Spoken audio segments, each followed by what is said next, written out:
Olá, queridos! Bem-vindos de volta! Obrigado por participar com a gente nessa aula e continuar na nossa revisão, é mesmo. Ó. Estava conversando com o professor Sami aqui como nós iríamos fazer essa revisão para que o entendimento sobre iluminismo moderno, caiba no seu entendimento, pelos sentidos, a visão, etc. Vamos lá? Para a nossa aulinha, olha aí. Iluminismo filosófico, revisão de conteúdo. Conhecendo, nós vimos que no século XVIII é um período conhecido como iluminismo, século das luzes, ou ilustração ou esclarecimento. Vimos também que o iluminismo está intimamente ligado a um conjunto de transformações que vinham ocorrendo entre os séculos XVII e XVIII.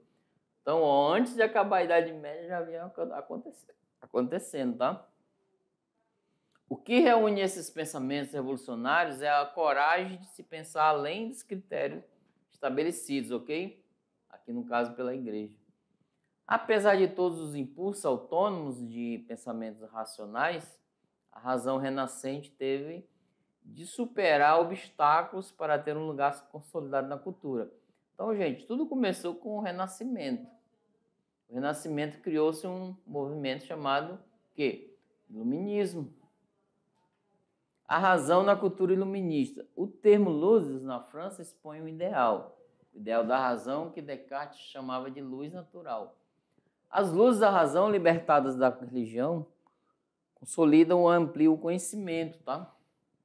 Para eles na época. Promove o progresso e agregam valores como a tolerância, igualdade e fraternidade.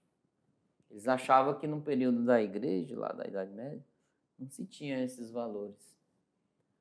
Os iluministas consideravam que o homem poderia se emancipar, ter autonomia própria através da razão e do saber, ao qual todos deveriam ter livre acesso.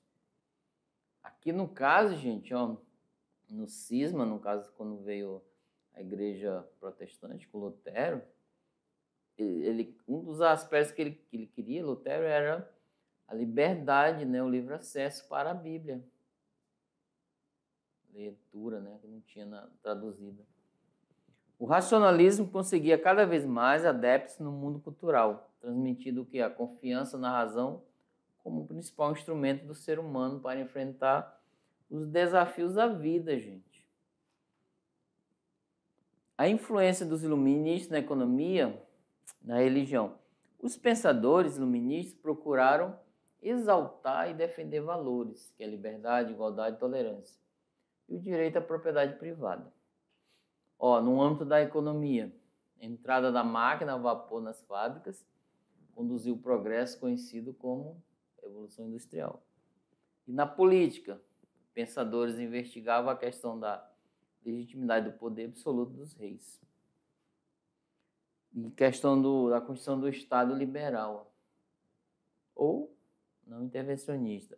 E na religião, surge o deísmo, uma espécie de religião natural, em que não havia lugar para os dogmas. Vimos também que dois pensadores iluministas. Voltaire, ele pensava que o triunfo da razão e da alta cultura era necessário para a libertação do homem. Estava preso à ignorância, à falta de educação e à ditadura de valores impostos pelas instituições religiosas. O pensamento de Voltaire está centrado em três conceitos. Falei antes, Kant voltou seu interesse para a questão da legitimidade do conhecimento. Qual é o verdadeiro valor dos nossos conhecimentos? O que é conhecimento? Ele explicou que o conhecimento é constituído de algo que recebemos da experiência, que é a posteriori, aquilo que eu pratico, de algo que já existe em nós. Gente, vamos dar um exemplo aqui, só para a gente fazer uma exemplificação. Eu estou construindo uma cadeira. É uma experiência que eu estou fazendo. Só que eu tive uma ideia, olha só, eu tive uma ideia de colocar algo a mais na minha cadeira, diferenciado daquilo que é uma cadeira comum. É o empirismo, eu fabricar a cadeira, uma experiência que eu estou fazendo. Só que a ideia que eu tive de colocar algo mais na cadeira, uma almofada, etc., que não existe, é racional. É o racionalismo. Então, O Kant tentou alinhar esses dois contornos, né? Essas duas linhas de pensamento. Voltando, olha aí. Agora, vamos lá? Gente, ó, volta aqui comigo. Vocês vão fazer uma atividade, né? Eu já ia colocar mais conteúdo, não, já chega, né? Terceiro ano, mas vocês têm que se preparar para o novo comigo. E boa atividade, já a gente volta aí para resolver, ok? Grande abraço.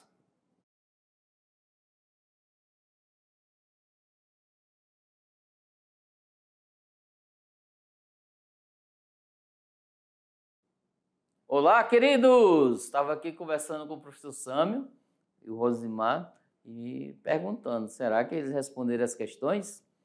Professores presenciais, manda aí a resposta para a gente colocar junto com as nossas, para ver se estão de acordo. Vamos lá para a nossa resolução da atividade de sala, gente. Vamos tirar essa dúvida que tem aí. Chega lá no Enem e não tiver dúvida mais, ok? Questão 1. O século XVIII é o período conhecido como Iluminismo, conhecido também como século das luzes, ou ilustração, ou do esclarecimento da questão do conhecimento aqui, ok? Esse movimento iluminista trata-se do, aqui ó, do otimismo em enxergar o mundo humano por meio da mitologia, será? Do otimismo em acreditar no mundo humano por meio das religiões? Gente, analisa bem, ok? O otimismo em reorganizar o mundo humano por meio das luzes da razão? Ou um pessimismo, acreditado especificamente pela razão humana? Ou o dogmatismo, que acredita que o mundo é movimento especificamente pela religião? Então, assim, esse movimento iluminista, ele trata-se de quê? Qual o objetivo central dele? Então, a pergunta é essa, ok? E aí, vamos lá? Respondem! Qual? Então, vamos lá para a resposta. Olha aí, gente. Acertou quem optou pela alternativa C. Gente, eles eram otimistas até demais, tá? Pode escrever. Em organizar o mundo humano por meio das luzes da razão humana. Viu que interessante, né? Questão 2. O iluminismo se caracteriza como um movimento intelectual que teve início, a precursão no decorrer do século XVIII. Lá na Europa, né? Sua verdadeira origem. Sua base de pensamento era pelo uso da razão, tá aqui, ó. Apoiando a ideia de maior liberdade econômica e política. Esse contrapôs ao antigo regime teocrático. Sabe-se também que o iluminismo gerou mudanças políticas, econômicas e sociais baseadas nos ideais da liberdade, igualdade e fraternidade. Revolução Francesa. Uma das influências do iluminismo no Brasil foi... Eita, agora eu quero ver. Atualidade, gente, olha aí. Letra A, favorecimento do pensamento folclórico. B, instituição dos três poderes.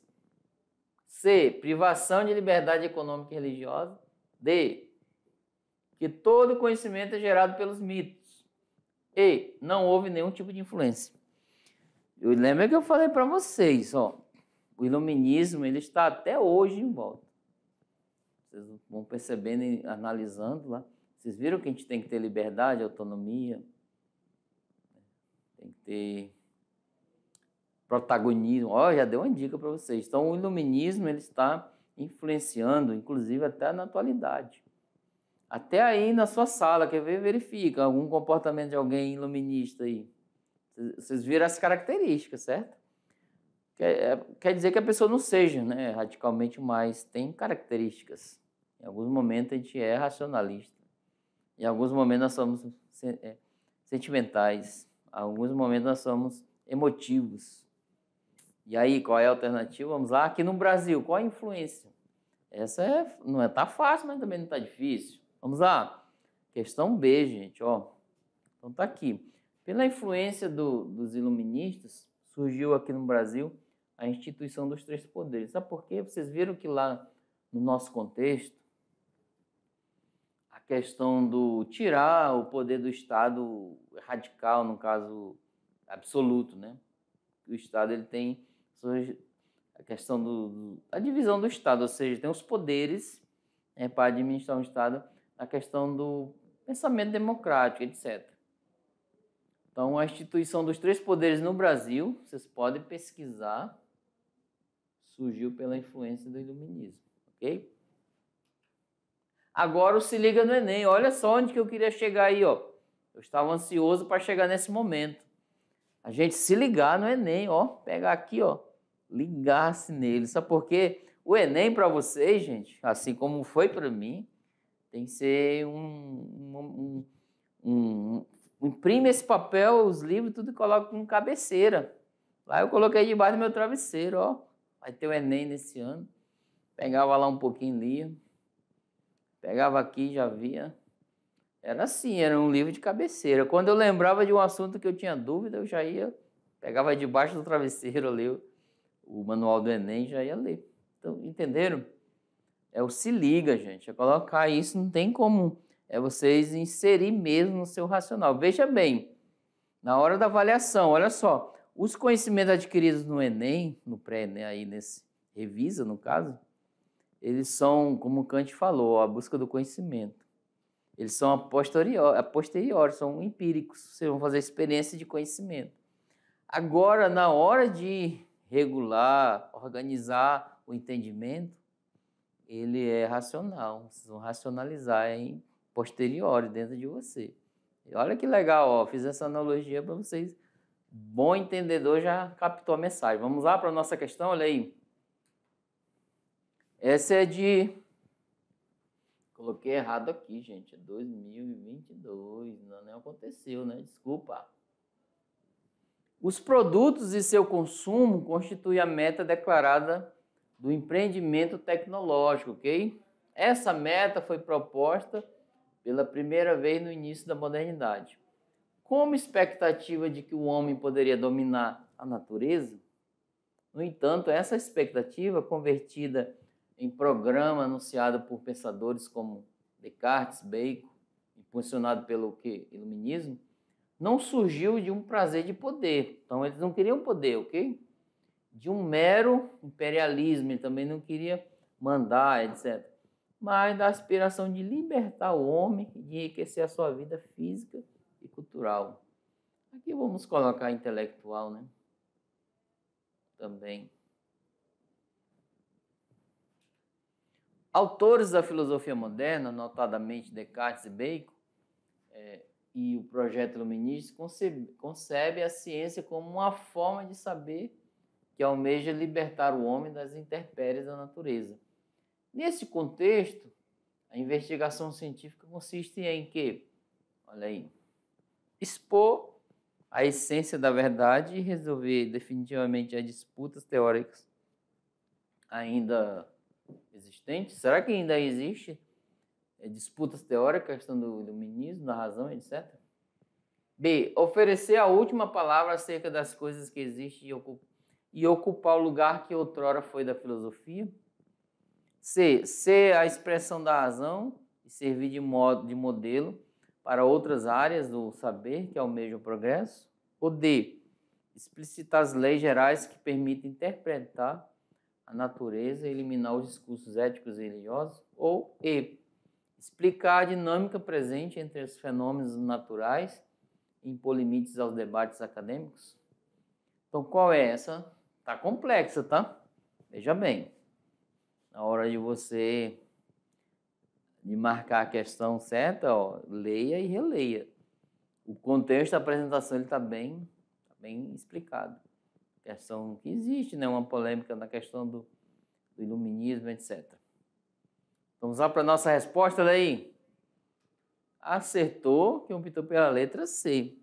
Ser a expressão da razão e servir de modelo para outras áreas do saber que almeja o progresso. Então tá aí. Questão 4. Vou colocar vocês no meio, tá? Digamos que você está assistindo uma aula de filosofia do direito, abstraindo conhecimento exposto pelo professor ministrante. Diante disso, você, por meio de sua sensibilidade interior, começa a organizar as ideias de conteúdo assimilando-os de maneira clara. Logo, você construiu e assimilou o conhecimento referente ao quê? Ao tema da aula. O que essa prática quer dizer no pensamento de Kant?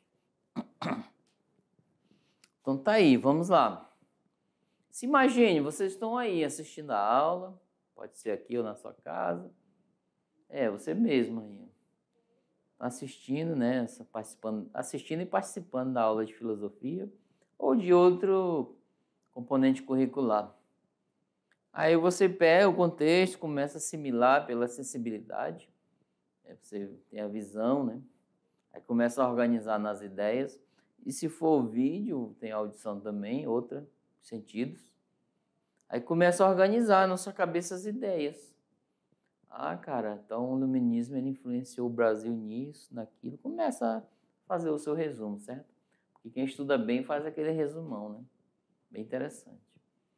Então, essa prática aí que vocês estão fazendo, ou fizeram, ou vão fazer, o que Kant vai dizer, o pensador? É claro que o Kant está lá, ó, no passado, já até passou dessa, né, para outra, mas, no caso, nós estamos trazendo o pensamento dele. O que o pensamento dele vai dizer sobre isso? Vamos lá, responder? Olha lá a resposta, gente, está aí, ó. E é bem longa, viu? Só a primeira parte já bastava. Kant explicou que o conhecimento é constituído de algo que recebemos de fora. Portanto, conteúdo de filosofia. Da experiência, né? Tá assistindo, participando, etc. E de algo que já existe em nós mesmos. Tá aqui, ó. Aquelas ideias que tem em você, de organizar, de a melhor maneira, fazer um mapa mental e etc. E anterior a qualquer experiência. O que vem de fora é a matéria do conhecimento, que é a visão empírica, né? E o que vem de nós é a forma do conhecimento, que é o racionalista, né? Visão. Agora sim, ó, matéria e forma atuam ao mesmo tempo. Para conhecer as coisas, precisamos da experiência sensível, né?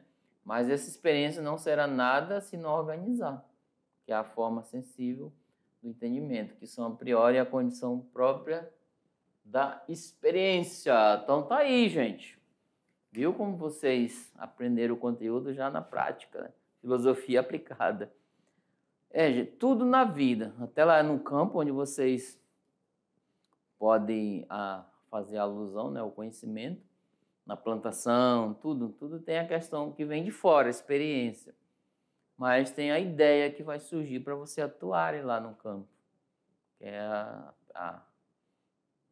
é posteriori, né, que é o interior, racional, tem que racionalizar, ok? Porém, eu trouxe algo a mais para vocês, tá? Vamos levar para casa, tá? Vamos lá, olha aí. Esse algo a mais, gente, ó, material complementar, o nome, presentinho.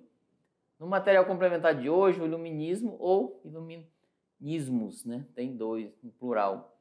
Flávio Renato, né? Vamos ver. Tá nesse link aqui, vocês vão ler, debruçar, né? Verificar, ir além sobre o iluminismo, ok? Um grande abraço e obrigado por ficar nessa aula até aqui. Tchau, tchau para vocês.